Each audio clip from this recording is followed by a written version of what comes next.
డబ్బులదే ఉందా మా బావకి వేసాను బిడి.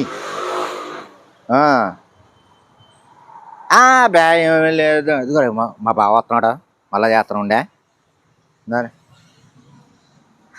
ఇక్కడ ఏం చేస్తున్నారు సార్?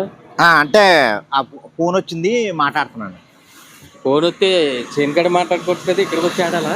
అంటే చేను కాడ వాళ్ళందరూ చేసామని చెప్పాను. ఏం చేసామని చెప్పా? అదే అదే పని చేయమని చెప్పాను.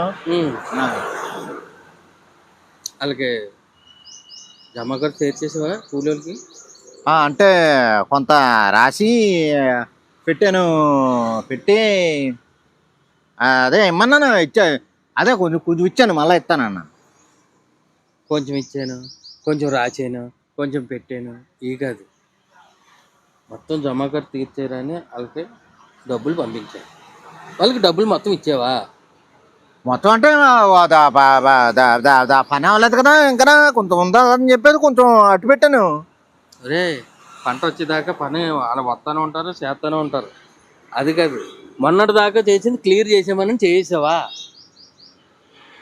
అంటే కొంత పెట్టి కొంత ఉంచాను. ఇప్పుడు కూలీళ్ళు ఎక్కడున్నారు చెప్పు? ఎక్కడుంటారు, గట్టెక్కుంటారు. గట్టెక్కారు, ఇంటికి వచ్చేసి ఇంకో అరి మీద కూర్చున్నారు.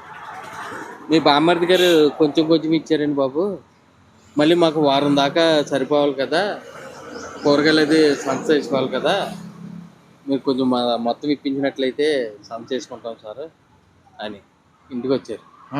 అయితే ఆడు ఎక్కడున్నాడో, ఆడు ఎంత ఇచ్చాడో ఏంటో, మీరు ఎన్ని రోజులు చేశారో అన్నీ ఆడే తేలుతాడమ్మా. ఆయనకి ఇచ్చాను మొత్తం అమౌంట్ అంతా. నేను తేల్తాంటి, నువ్వేరా కదా రాసి ఇచ్చింది. మరి డబ్బులు నేను ఎంత ఇచ్చాను, నువ్వు వాళ్ళకి ఎంత ఇచ్చావు?